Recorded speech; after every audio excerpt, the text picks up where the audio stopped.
ఇటు ఇద్దరు sleeper cells గా మాట్లాడుకునే వ్యక్తులను అదుపులోకి తీసుకున్నారు. వీళ్ళ దగ్గర నుంచి భారీగా ఆయుధాన్ని స్వాధీనం చేసుకున్నారు పంజాబ్ పోలీసులు అనేది మనకు అందుతున్న సమాచారం.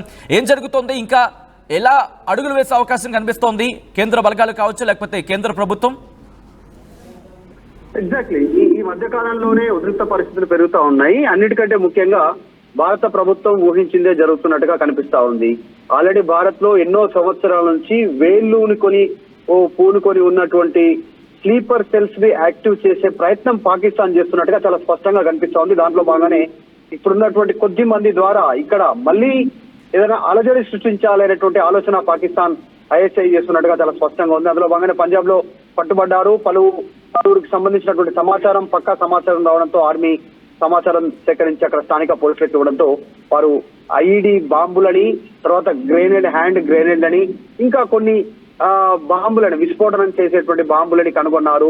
వాటిని స్వాధీనం చేసుకున్నారు. ఇది ఒక పంజాబ్ ఏరియాలోనే కాదు, దేశవ్యాప్తంగా ఉండే అవకాశం ఉంది. సో వారందరినీ పట్టుకోవాల్సినటువంటి, వారందరి సమాచారం సేకరించాల్సినటువంటి బాధ్యత రాష్ట్ర కేంద్ర ప్రభుత్వాలతో పాటు కమ్యూనికేషన్ కి సంబంధించినటువంటి విభాగాల ద్వారా పట్టుకునే అవకాశం ఉంది. ఎందుకంటే ఇప్పుడు వీళ్ళ దగ్గర ఉన్నటువంటి latest technology wireless communication sets కూడా వీరి దగ్గర ఈ ఆయుధాలతో పాటు లభించినట్టుగా పోలీసులు గుర్తించారు. సో దీనిపైన అక్కడ పంజాబ్ డీజీపీ కూడా మాట్లాడారు. ఇది కుట్రను భగ్నం చేశామంటూ. ఇది మొదటిది.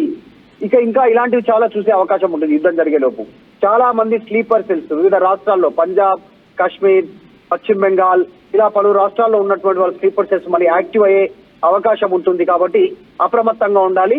స్థానికంగా ఉన్న ప్రజలు కూడా ప్రతిదానికి కేంద్ర రాష్ట్ర ప్రభుత్వాలే మిమ్మల్ని కాపాడుతాయి అనేటువంటి దాంట్లో నుంచి బయటకు వచ్చి స్వీయ రక్షణ, సొంతంగా మీరు ఎట్లా రక్షించుకోవాలి, మిమ్మల్ని మీరు ఎలా కాపాడుకోవాలి అనే దాని మీద కూడా దృష్టి పెట్టండి. ఇతరులను ఎలా కాపాడొచ్చు అనేటువంటి దాని మీద కూడా. ఎందుకంటే ఒక చిన్న ఇన్ఫర్మేషన్ కి 5,000 అంట. At the same time sensitive ఇష్యూకి, సెన్సిటివ్ ఇన్ఫర్మేషన్ కి సంబంధించి 10,000 రూపాయలంట. అంటే పాకిస్తాన్ ఏ స్థాయిలో భారత్కి ఎటువంటి దొంగదెబ్బ తీసే ప్రయత్నం చేస్తోంది, అట్ ద సేమ్ టైం దీన్ని ఎలా తిప్పికొట్టే ప్రయత్నం చేస్తోంది భారత్? ఎగ్జాక్ట్లీ. ముఖ్యంగా స్లీపర్ సెల్స్ ను గుర్తించే పనిలో ఉన్నారు. ఎందుకంటే స్లీపర్ సెల్స్ అన్ని రంగాల్లో ఉన్నారు. ఒకరు ప్రైవేట్ ఉద్యోగం చేస్తా ఉన్నారు ఆల్రెడీ కొద్దిమంది, ఇంకా కొద్దిమంది వివిధ సంస్థలను, కొద్దిమంది వ్యక్తులను, పై స్థాయి వ్యక్తులను ప్రభావితం చేసే పొజిషన్ లో ఉన్నారు. వారంతా స్లీపర్ సెల్సే, మన పక్కనే ఉంటారు, మనతోనే కలిసిమెలిసే ఉంటారు, రోజువారీగా చాలా ఫ్రెండ్లీగా ఉన్నట్టుగానే కనిపిస్తారు. కానీ ఇక్కడ ఉన్న సమాచారాన్ని పాకిస్తాన్ ఐఎస్ఐకి చేరవేస్తారు. వారికి అక్కడి నుంచి డబ్బులు అందుతాయి, ఆయుధాలు అందుతాయి, ఏదో రకంగా మోటివేషన్ వస్తుంది. వాళ్ళ కుటుంబ సభ్యులకి వాళ్ళు ఏదో రకంగా లబ్ధి చేకూర్చే ప్రయత్నం చేస్తూ ఉంటారు. సో దాంతో పాటు కాస్త మతపరమైనటువంటి మోటివేషన్ స్పీచ్ ను కూడా వారిని అట్రాక్ట్ చేసే అవకాశం ఉంటుంది. సో ఇవన్నీ మనం చూస్తానే ఉన్నాం. గతంలో కూడా సైనికుల్లో ఉన్నటువంటి వాళ్ళు, నేవీలో ఉన్నటువంటి వాళ్ళు, ఆర్మీ నేవీలో ఉన్నటువంటి వారిని కూడా వీళ్ళు హ్యాండ్ ట్రాప్ చేసినటువంటి ఘటనలు మనం అనేక చూసాం. సో ఇప్పుడు అంత పెద్ద స్థాయి కాకుండా స్లీపర్ సెల్స్ మన చుట్టుపక్కలనే వ్యాపారాల పేరిట, లేక ఉద్యోగాల పేరిట చిన్న ఏదో ఒక పని చేసుకుంటూ బ్రతుకుతున్నట్టే బతికి సమయం వచ్చినప్పుడు పాకిస్తాన్ నుంచి, ఐఎస్ఐ నుంచి అక్కడి నుంచి సూచనలు వస్తే ఇక్కడ అలజడి రేపడానికి అన్ని ప్రయత్నాలు చేస్తారు. అట్లాంటి కార్యక్రమాలు జరుగుతూనే ఉంటాయి. అదే సంఘటన ఈ రోజు పంజాబ్ లో బయటపడ్డది. ఇది రేపు ఫ్యూచర్ లో ఇంకా మరిన్ని బయటపడే అవకాశం ఉంది. ప్రజలు అప్రమత్తంగా ఉండాలి. అలాంటి సమాచారం పోలీసులకు, కేంద్ర ప్రభుత్వాలకు చెప్పాల్సినటువంటి అవసరం ప్రజలపైన ఉంది, బాధ్యత ఉంది. కానీ ఎందుకు ఇప్పుడు వీళ్ళు ఇంత స్థాయిలో యాక్టివేట్ అవుతున్నారు? పాకిస్తాన్ కి సంబంధించి ఎందుకు కమ్యూనికేట్ అవ్వాల్సిన పరిస్థితి వస్తోంది అనేది రైజ్ అయ్యే క్వశ్చన్. మరి ముఖ్యంగా అక్కడ పాకిస్తాన్ ఇంటెలిజెన్స్ ఐఎస్ఐకి ఎందుకు కమ్యూనికేషన్ లో వెళ్తున్నారు అనే కోణంలో ఇన్వెస్టిగేషన్ జరిగే అవకాశం ఇక్కడ క్లియర్ కట్ గా కనిపిస్తోంది.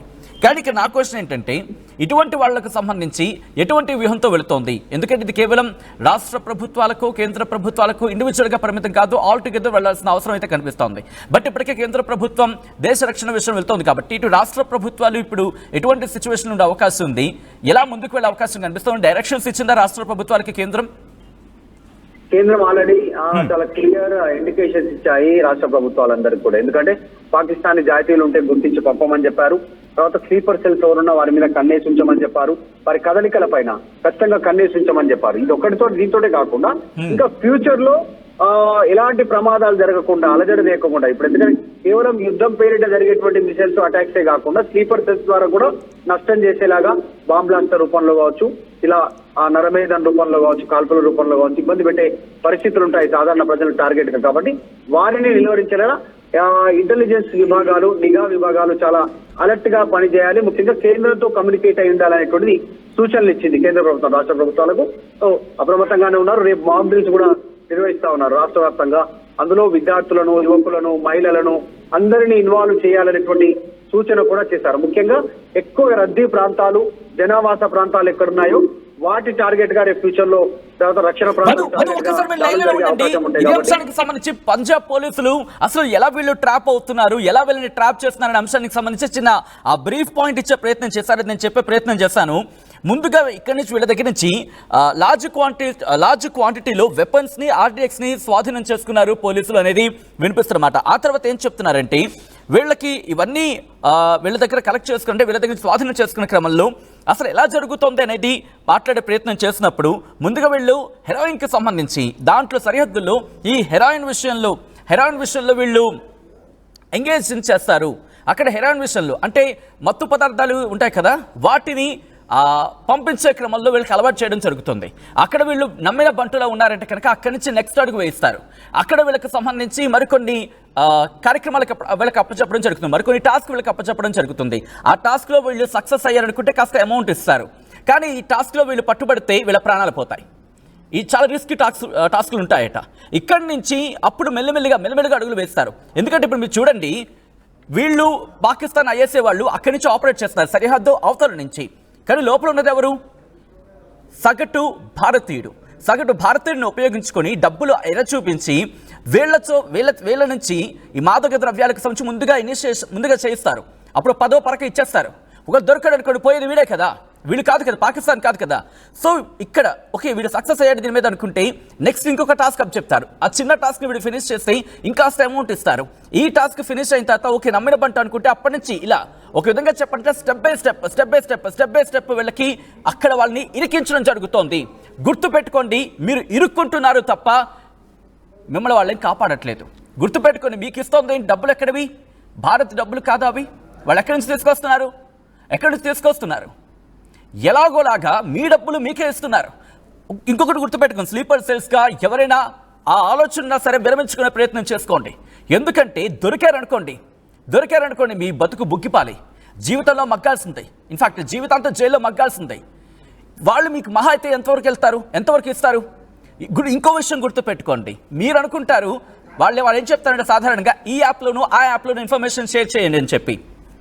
ఇప్పుడు మన దగ్గర టెక్నాలజీలో మనమే మనం పూర్తి స్థాయిలో టాప్ పొజిషన్లో ఉన్నాం. కాబట్టి మీరు ఎటువంటి టెక్నాలజీతో ఏ దేశం వెనకాల ఉండి నడిపించినా ఆ ఇన్ఫర్మేషన్ని ట్రాక్ చేయగల కెపాసిటీ భారత్ దగ్గర ఉంది.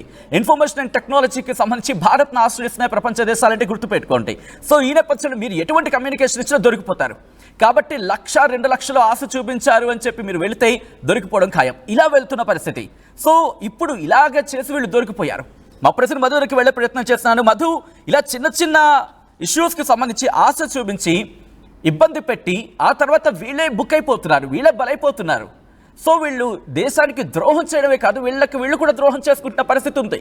సో ఇటువంటి వాళ్ళకు సంబంధించి ఎలా వెళ్ళే అవకాశం కనిపిస్తోంది, ఎటువంటి అవేర్నెస్ చూపించాల్సిన అవకాశం ఉందంటే కూడా స్థానిక ప్రభుత్వాలకి డైరెక్షన్స్ ఇస్తున్న పరిస్థితి ఉంది కేంద్రం.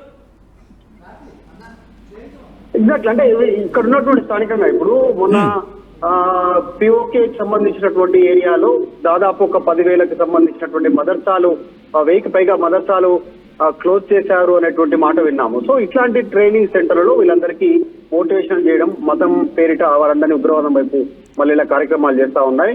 దాంట్లో పశ్చిమ బెంగాల్ ఒకటి, అస్సాం ఒకటి, ఇట్లాంటి రాష్ట్రాల్లో కూడా ఇలాంటి కార్యక్రమాలు ఎక్కువ ఉండడంతో రాష్ట్ర ప్రభుత్వాలు అలర్ట్ అయ్యాయి. వాటికి కంపల్సరీ అనుమతి ఉండాలని చెప్పడం జరిగింది. ఈ స్లీపర్ సెల్స్ అంతా కూడా ఇక్కడే కరెక్ట్ అవుతారు. ఉగ్రవాదులకు సంబంధించినటువంటి భావజాలం ఉన్న వారితో వారు ఉగ్రవాదం వైపు మళ్లిస్తూనే వీరికి రోజువారీగా అంటే వీరికి బ్రతకడానికి కావాల్సినటువంటి సదుపాయాలు, చిన్న వ్యాపారం పెట్టించడము, అక్కడ జరిగేటువంటి సమాచారాన్ని ఐఎస్ఐకి చేరవేయడము, తర్వాత మెల్లిగా వారిని అలవాటు చేసి ఆయుధాలు, తర్వాత ఉగ్రవాద కార్యకలాపాల వైపు విస్ఫోటనాలు చేయడానికి కానీ, ఇట్లా బాంబ్ బ్లాస్ట్ చేయడానికి కానీ, ఇలాంటి మారణ హోమాలు చేయడానికి వారిని ఇలా ప్రోత్సహిస్తూ ఉంటారు. సో వాటికి వైపు వెళ్లకుండా ముందుగా కుటుంబం అలర్ట్గా ఉండాల్సి ఉంటుంది. రాష్ట్ర ప్రభుత్వాలు కూడా ఇంటెలిజెన్స్ స్ట్రాంగ్ గా పనిచేయాల్సినటువంటి అవసరం ఉంటుంది. అట్లాంటి దాంట్లో భాగంగానే ఈ రోజు పంజాబ్ లో దొరికినటువంటి ఆయుధాలు, హ్యాండ్ గ్రెనేడ్లు, గన్స్, ఐఈడి బాంబులు, తర్వాత వైర్లెస్ కి సంబంధించినటువంటి సామాగ్రి, ఇదంతా కూడా వీరు స్వతహాగా కూర్చుకోవడానికి అవకాశం లేదు. సమకూర్చుకోవడానికి పక్క దేశాల నుంచి, పాకిస్తాన్ నుంచి వచ్చేటువంటి నిధుల ద్వారా వీరికి అన్ని స్థానికంగా సమకూరుతున్నటువంటి సిచ్యువేషన్ కనిపిస్తా ఉంటే మొత్తానికి కేంద్ర రాష్ట్ర ప్రభుత్వాలు అప్రమత్తంగా ఉండాలి ఇట్లాంటి వాటి విషయం. రైట్ మధు, మొత్తంగా అయితే మాత్రం కేంద్ర ప్రభుత్వ బలగాలు అలాగే రాష్ట్ర ప్రభుత్వాలతో కోఆర్డినేషన్ చేసుకుంటూ జరుగుతున్న ఆపరేషన్ కి సంబంధించిన another big development, big breaking news చూస్తున్నారు. పంజాబ్ లో ఐఎస్ఐ ఉగ్రవాదుల కుట్ర భగ్నం చేశాయి కేంద్ర భద్రతా బలగాలు. స్లీపర్ సెల్స్ ని పునరుద్ధరించడానికి ప్రయత్నాలు జరుగుతున్నాయంటూ కూడా ఆ సమాచారాన్ని పంజాబ్ పోలీసులకు పంపించడం జరిగింది. టిబ్బానంగల్, కుల్గార్ రోడ్, ఎస్బీఎస్ నగర్ లో సోదాలు నిర్వహించారు స్పెషల్ సెల్ పోలీసులు. భారీగా ఆయుధాలు స్వాధీనం చేసుకున్నారు పోలీసులు. రెండు రాకెట్ గ్రెనేడ్లు, 2 ఐఈడి బాంబులు, 5 P-86 హ్యాండ్ గ్రెనేడ్స్ ని స్వాధీనం చేసుకున్నాయి భద్రతా బలగాలు.